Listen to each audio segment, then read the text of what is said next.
Саламатсыздарбы? Бүгін бізде қонақта Мұқылай Мойнақов, Жетөбүс районунун Адилет деген кайрымдуулук коомунун төрагасы. Рахмат сизге. Кандай азыр айылда? Жарайдо бүтүп калды, эми баягы иштер өзүнүн жүрүп атат да, андан башка көп нерселер барбы? Эми арбаңыздар айлайын эл журт. Бул жаңгыз нам менен, жаңгыз оокат менен жашоо болот. Бирок руханий байлыгыбыз кемип турабыз кичине азыр чын кеп. Мен бул Садыр Нуркожоевдун бир чогулушта мен эмирганттарды кайрып берем деп аракет кылганы. Ал киши эмиргатты кыйналганын көрүп калган да. Анан муну жалп эл көтөрүш керек да. Мен ушул маселе боюнча көптөн бери иштеп келатып, көп бир-эки сабак айтайын. Башыман өткөнүн айтып берейин. Bir жолу 8-9 вагон кыргыз Сибирден Кыргызстанга жол тартып келатабыз. Анан кел атсак, канча вагон? 8-9 вагон. Бүт кыргызбы ичи? Бүт кыргызга, күздүн күнүгө кел атабыз. Качан бул? Көп жыл өтүп кетти. Кел атабыз, анан эми катып келеби баягы состав кел атат да. Анан бир жарым станцияга келгенде проводник айтты, 5 мүнөттө токтой тышка чыга албайсыңар деп анан ошентип айтты. Анан терезеден көз салсак, перронда бир жаш келин купкуу боз болуп, кенедей кыздын колунда кармап турат. Ыйлашыдай болуп. Анан аякын карап, анан собол бердик. Балам, эмне турасың бу жерде? Десе, акелер, товарым таможня алдырып, ээн талада калдым. Казактар аяп тамак берип атат. Акчам жок, кете албай атам дедим. Анан ошондон проводникке собол койдук. Ала жетпейин десе, ой жолдо мага штраф салат болбойт деп, ал болбой койду. Анан кичине тыйын чогулттук. Бир аз тыйын чогулуп. Ошо 5 мүнөттүн ичинде? 5 мүнөт ичинде. Жантарашпай баары чуркап, ары бери чуркап келе. Тыйын чогулталы деп баягы. Анан бир аз тыйын чогултуп, ме балам деп терин кыргытсак, баягы терин поезд жыла баштады. Буркура ыйласа сай сөөгүн сыздайт.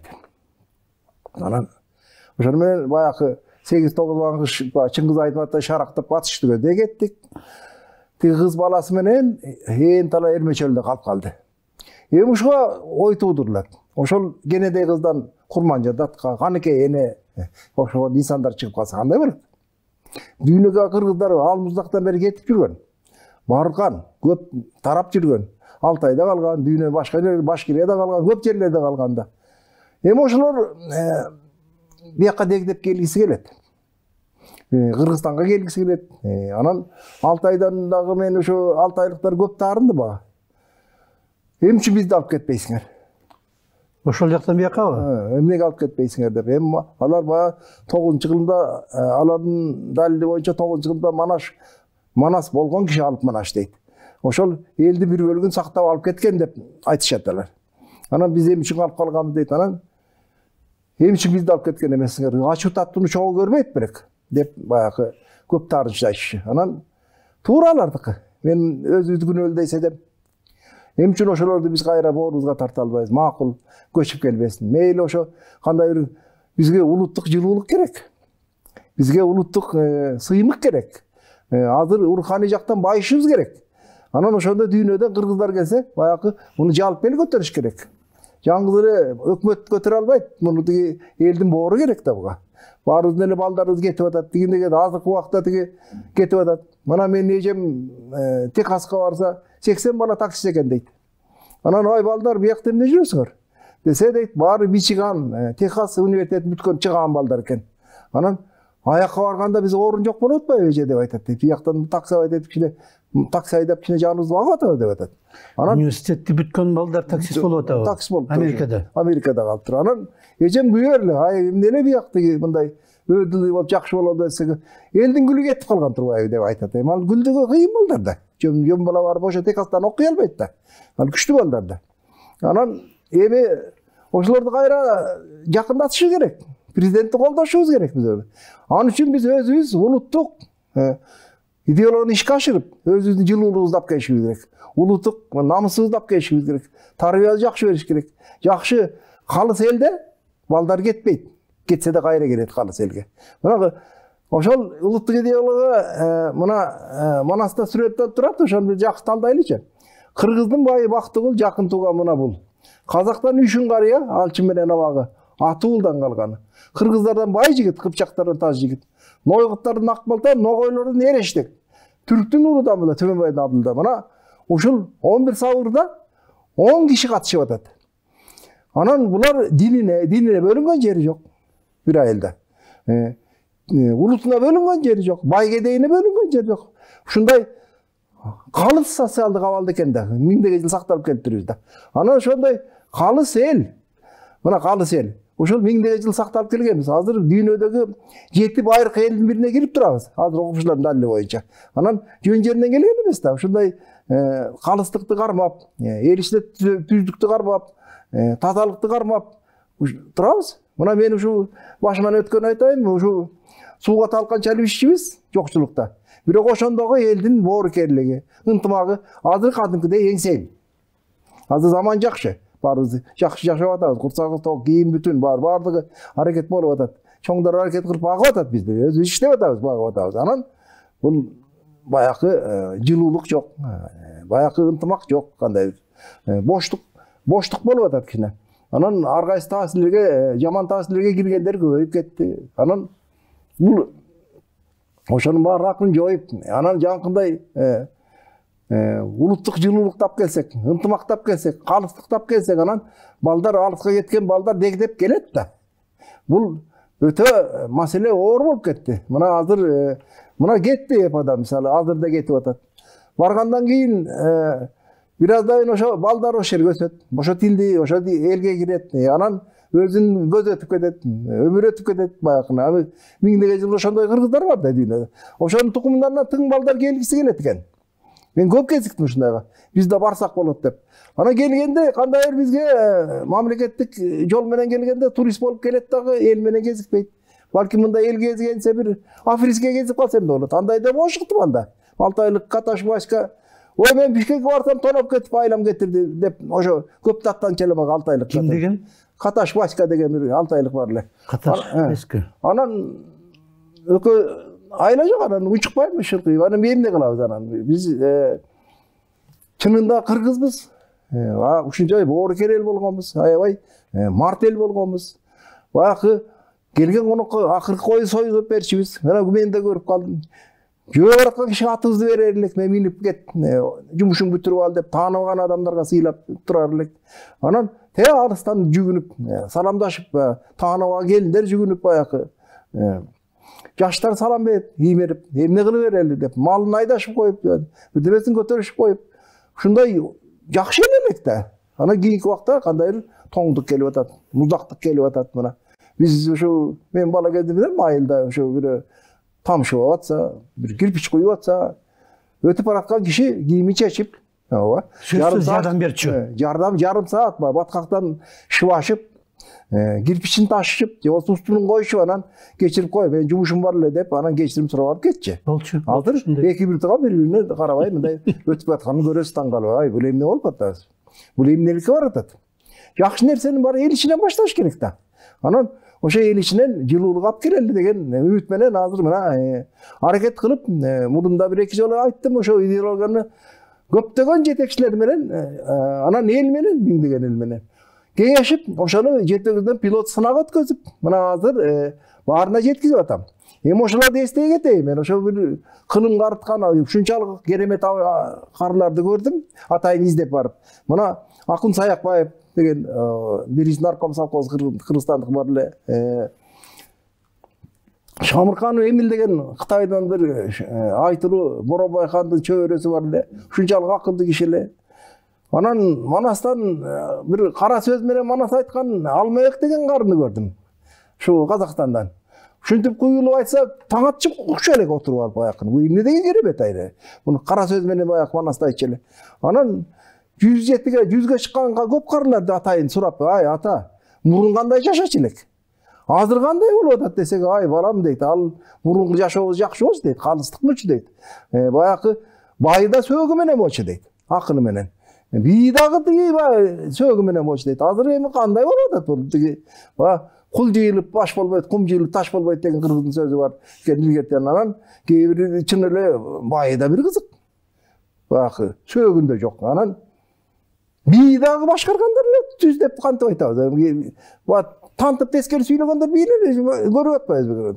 Элди түшүнбөй калган, нан кайдан чыкканын билбей калгандар да бар экен арасында. Анан эми ушуну кандай бир элдик нускоо жолу менен, үгүт жолу менен, иман жолу менен ошону баары түздөсөк болот. Ошол эле бизден туура эмес кылды деп анан баягы бири-бирибизди жамандап калабыз. Тиги коррупционер, бу тиги бу деп.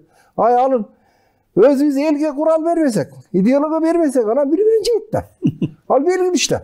Анан ошону куралды берсин. Ошону эми көп могу биздин жетекчилерден мага жардам берген рахмат ошолорду. Мен мына бир топторун айтып берейин. Боореки бизде деген кыргыздардан Дүйшен Нурсалиев, Мира Карыбаева, Асылбек Жээнбеков, мына Эмилбек Каптагаев болгон, Дамир Моңолдоров деген ушундай көп губернаторлор менен иштештим. Баары жардам берип атты. Аба сынап бериңиз деп. Анан колунан келип, ошо айылдан, райондан айыл ичинен акылдуу кишилер таап баягы кеңешип, сынап көрүп аякын. Анан улуттук идеяны кайра киргизели десек, ой баары ак этип киргизиңиз. Бул жакшы нерсе. Мунсуз биз карганда биз куурамак болдук деп каарылар айтып атат. Биздин убагыбызда мындай бар болчу бул деп. Жокчулук болсо дагы баягы алыстык болчу, түздүк болчу, эл ич таза болчу деп баягы деп айтабыз. Анан ушу 6 айдан көп уктум. Ушуну 6 айдан ушу чыган кыйын түз адамдарды кезиктим 6 айдан. Мына Антрадонов деген 6 айлык бир главасынын замы бар эле. Чаптынов деген эмгеги бул эмне деген эме азыркы замандын алып манашы деп 6 айлыктар айтып кеткен. Анан Иван Исаев Береков мына келип жүрөт. Ушунчалык акыл эстүү киши, Россиянын Госдуманын депутаты бизге келип жүрөт. Анан Адар Баржан Чырыш деген акын бар экен 6 айда. Бул жалкы Барпа атанын эле түгөй экен. Барпа алкулдун ошо күчтүү акын экен. Андайлар көп кезикти. Анан эми ушу мына Түгүлбай Казаков менен канча тиги аракет кылдым, мына чогуу иштештик, телевизордон чыгып өтүп, кеңешип көрдүк. Анан бул улуттук идея азыр мен толук айтам. İşlenip çıktı bunu başlattı. Hem koşumça alımçasa bolor emetkер. Анан эми муну кийинки убакта жетекчилер айтып атат, кезиктиребиз деген убадалар көп болуп кетти. Мамгатчы тарабынан дагы баягы докладка киресиз деп, анан тиги Базарбаев деген социал министр жеткизем, жакшы нерсе экен деп убадалар бар эле. Анан азыр эми бир нерсеге кубанып атам мен. Ушу азыркы Ысык областын губернатору аябай патриот жигит экен. Таң калып калдым. Эгер ал жигит өсө турган болсо, ал Кыргызстандын бир жагын кенен чоет. Азыр ушунчалык патриот сезим күчтүү экен. Аба ошундай кылыш керек, мындай кылыш керек деп кайра ошол аба токтотпоңуз деп атат. Анан токтоткон жерим жок. Мен деле ошо аракет кылып атам. Эми көптөгөн депутаттар менен иштештим. Анан берип атабыз. Кыймылдаталы. Биз деген ата жолунан чыкпайлы, кайра кирели деген сөз барын айтып атам. Эптеп кирели. Жакшы жаман эл ичинен башталат. Ылдый башатынан башталат. Эл ичинен эл алтын бешик болуп, өзүнүн балдарын тарбияласа, өйдө карай жетекчисин жиберет. Ылдый жагы. Элдий жагы туура эмес болсо, өз жагы кайдан оңолот. Башы эл, бул баш деген эл болот. Көп айтат, балык башынан деп эле баягы жетекчилерге асылганы келет. Асылганы көп көрүшөт баягы деп эткен. Андай эмес. Баш деген эл бул. Ал президент болобу, башка жетекчилер болобу, алар башчы да. Анан ушуну туура түшүнүп, туура талдап айтыш керек элге. Биз өзүбүз баягы ынтымагыбыз жок болуп, бири-бирибизди таканчык тапканы бири-бирибизди кордоп атпайбыз азыр. Таканчык тапканы, кенеди таканчык тапкансы бири-бирин кемитет. Эмгекти катышында болобу, жөн тиги турмуштук катышта болобу, же болсо кызматтык катышта болобу, бири-бирин туура эмес кылып атпайбызбы? Жана мисалы врачты туура эмес дарылап атабыз, дегендей билген ошону тыя албай өзүбүз. Анан даттанып эле атабыз. Мына өзүбүз мындай туруктуу жолубузду берип койсо, жанкы илгерки абышкалар түзгөн жыйындарды күч берип койсо, ошого анан ошонун жолун ачып койсо, биз туруштук беребиз. Анан ондой күчтү ким бериш керек? Күчтүү мамлекет мыйзамдуу түрдө кылып бериш керек. Муну унутулуп калды. Мыйзамдуу мен канча айттым, ушу өкмөт президент өзү токтом чыгармайынча, мен Эмилбек Саламатовичке да айттым, иштеп жүргөндө ал киши Накен Касыев экөө биригип ушундай коомдук жыйындар 135 неме түштү. Неме облус боюнча. Анан бирок арызбы? Жок, ошондой коомдук уюм уюштурду ар бир айылда. Бирок айыл өкмөттөрүнүн коррупциясына өткөн жок. Өтпөй койду баягы. Айыл өкмөтү андайды жактырбайт экен. Аким жактырбайт экен андайды такыр. Анан прокурор да жактырбайт экен. Бул чогулуп келип бизди сурайт экенсиңер, бизден тарап коет экенсиңер деп жактырышпайт экен. Анткени баягы чын эле андайга булар көнбөптүр да. Аларды күнөөлөгөндө эмне бар, бирок ошону кайра калыбына келтирели. Мына Алтайда ушундай жыйындар бар, ал прокурор унчу калбайт, аким унчу калбайт баягы.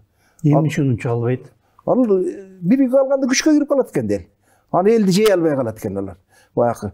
Анткени баягы ар ким бирин дебей ошол датын жөн тияка ары жазбай ошол жыйындарга айтат экен. Тиги туура эмес кылып атат мени депчи. Мисалы прокурор туура эмес кылып атабы, тиги туура эмес, анан жыйындар барып анан элдин атынан сурайт экен. Бул эмне? Жөнөкөй эле жумшак турап коет экен. Ай бул канча адам? Ашып кетти 7-8, 10 киши. 7-8 адам барып прокурорду жөнгө салып коюп экен. Жөнгө салып, ай бул эмне кылды? Катуу айтпайт. Бул эмне кылганыңыз? Могу жер туура эмес деп прокурор бир кишини укпайт экен, чогулуп барып укса, баягы угат экен. Анан бул 70-жылдар тоңдо бар болчу. Тоңдо, бул тоң районуна жетекчилер келгенде коркуп келишчи. Ай биз аман эсен кетебиз бияктан.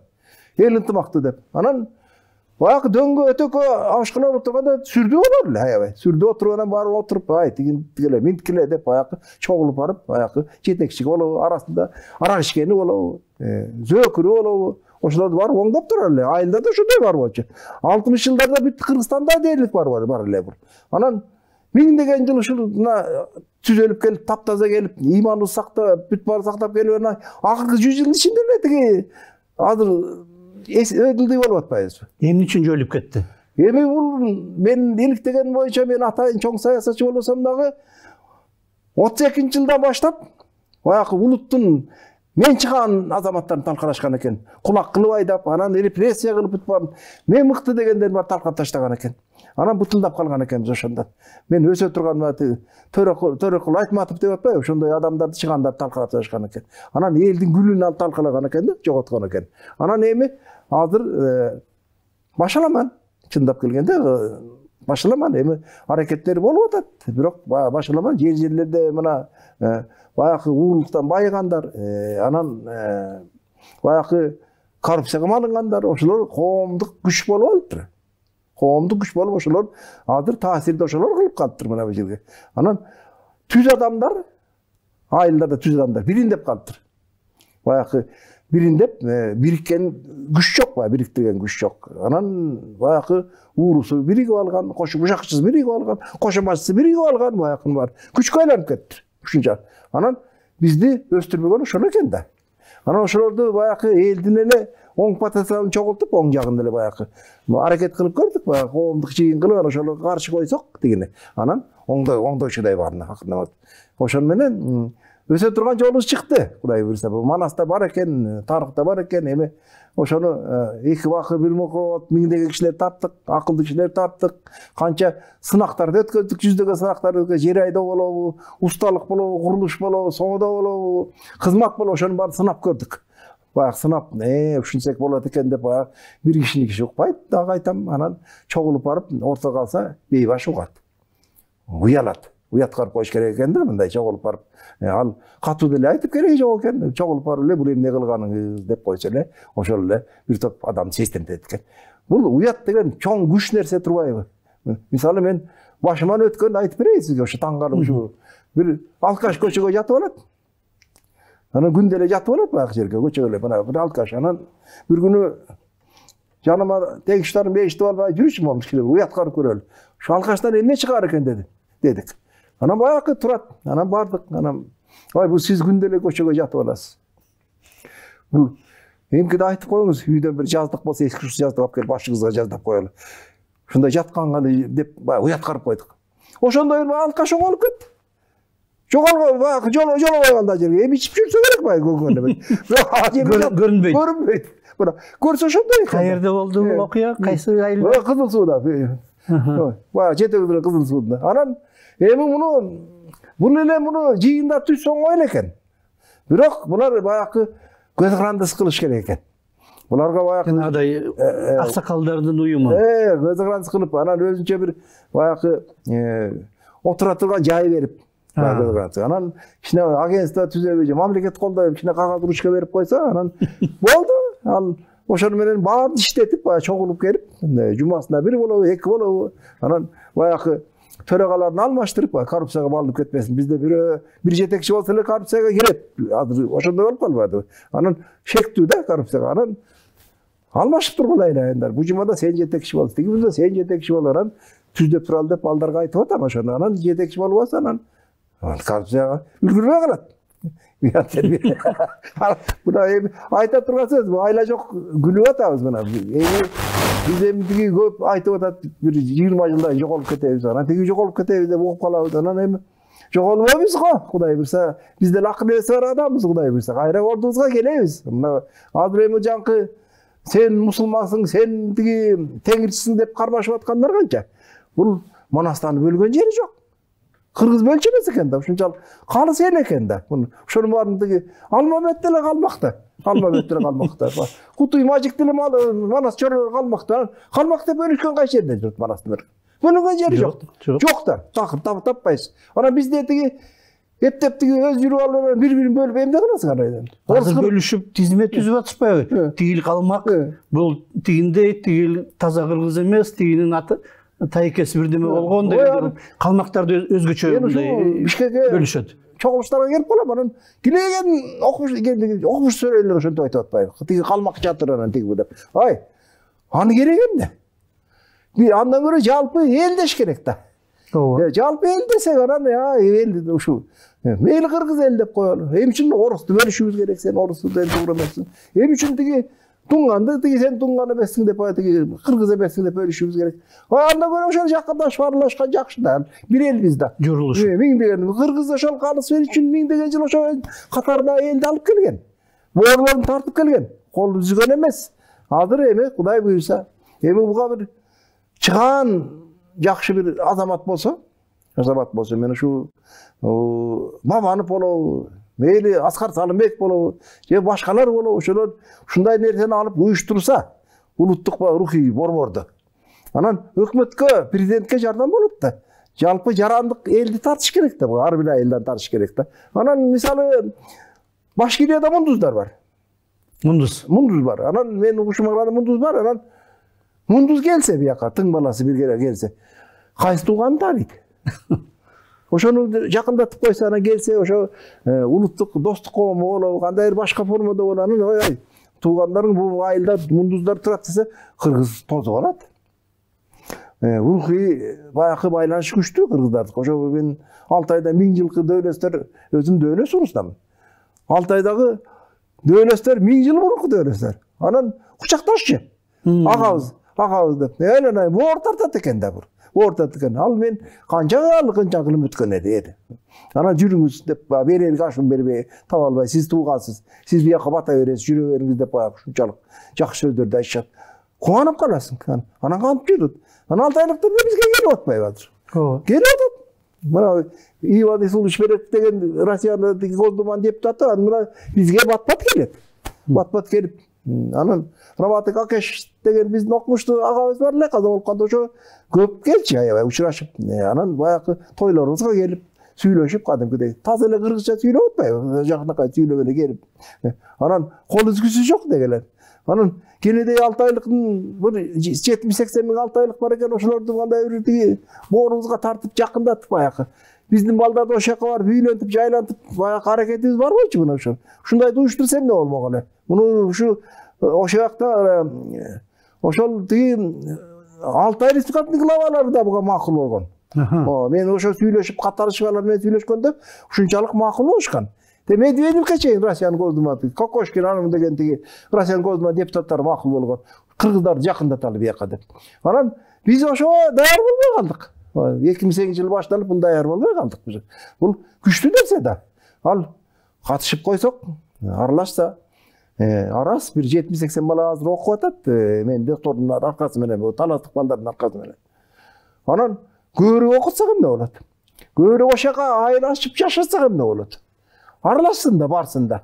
Азыр дүйнөгө кыргыздар бар тарап кетип атат. bilesiz. Anan tiyakka kete toptoşup diaspora boluşup жашап калып атат. 6 ayga emçinler oşo düýnüge targaç 6 ayga jiberbeýiz. Hemşin 6 ayga köpürök kişi kırgızlar jiberbeýiz. Barsın da. Oşonda ele mal baksın, o şerge yer aydasın, o şerge ele jaşoosун kılsın da. Rıstı bay jer, kırgızdın jeri aldağı. Anan şunday nerge köpürlere turgan wagty geldi. Öte oor bolup atat bunu aябай tatалы. Учурдун талабı bul. Biz эми düýnöge biz degen düýnödegi bayrak ellerden biri bolgondaýyn. Anan Manas jaratkан el bolgondaýyn biz ahiresiz gene çurkatışybız gerek. Genen oýlanışybız gerek. Men oýlap atam bunu hazır Kuday buyursa mına hazır yaşlardan da oýlansa, salmaktasa, jankı patriot adamlar saýlansa, jankı bizdin gubernator koşulan adamlar oýlansa, astyga dildişibиz gerek, tazlaşybız gerek. Eldi taza garbasak ele adan bizdin boorlarybız gele başlaýt. Jo janagı hökümet bir çeçim çağırsanın, bir gengse bolsu, bir debatasınlar. Anысы жок, ошол айылдагы адамдар өздөрү аны уюштура албайбы? Тигил өйдө жактан чечим болмоюнча. Азыркы тапта уюштура албайт. Анткени жанкы уурусу, ушакчысы, кошомачысы жанкы баягы бузуктар коомдошуп алыптыр. Ушундай ачык эле коомдошуп алыптыр. Анан бул түз адамдар бирин деп турат. Эми алар ушакчы ошолор деле оң потенциалы бар ошолорду.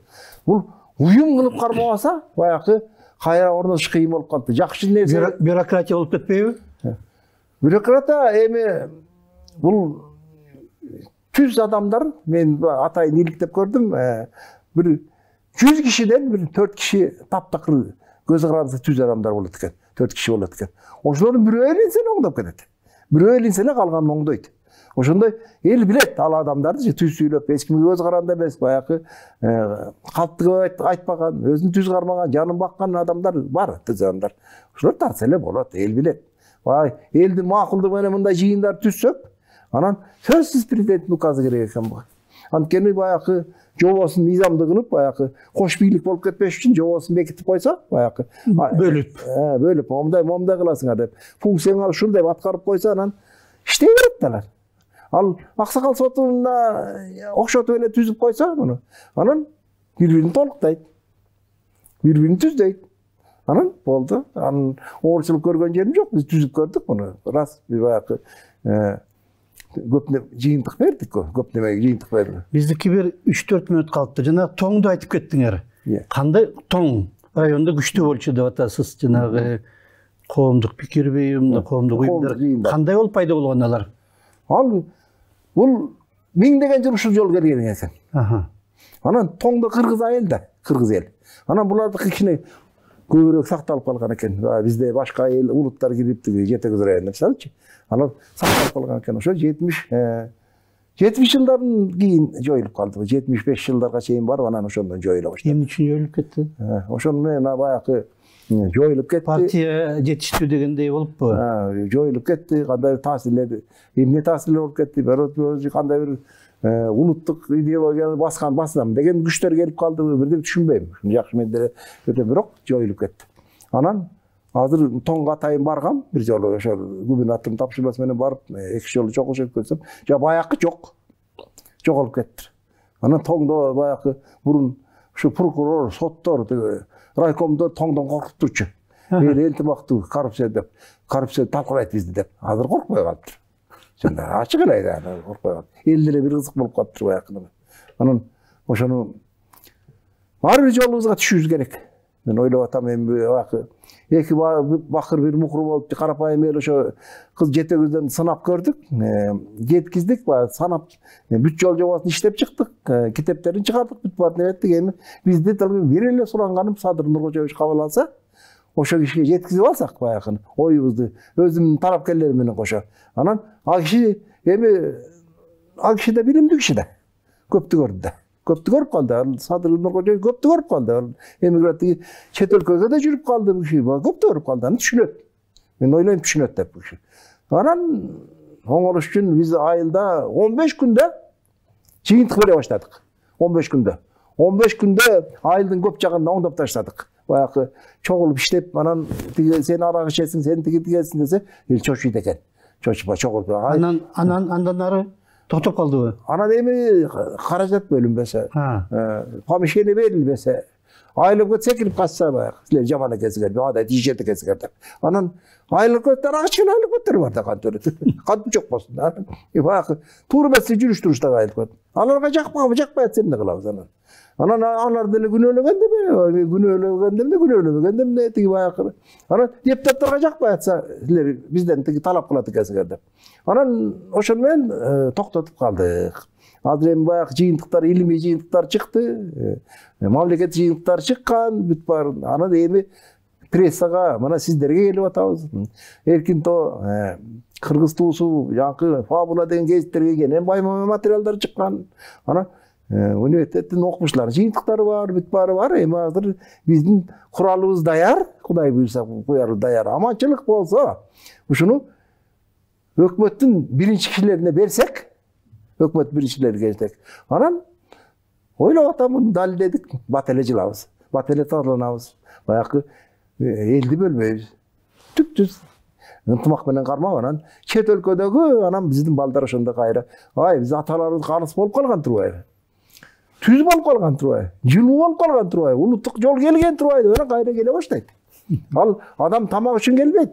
Тамак үчүн тамак алта, тамак тиякта келен. Бирок рухий жылуулук үчүн келет. Туугандык касиет үчүн келет.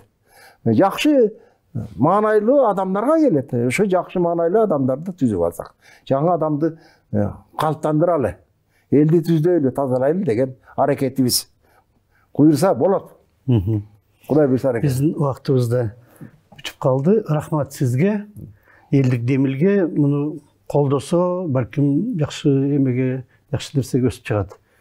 Бизде конокто Мукалай Мойноков болду, Жети Өгүз районунун Адилет деген кайрымдуулук коомунун төрагасы. Рахмат сизге. Саламат болуңуздар.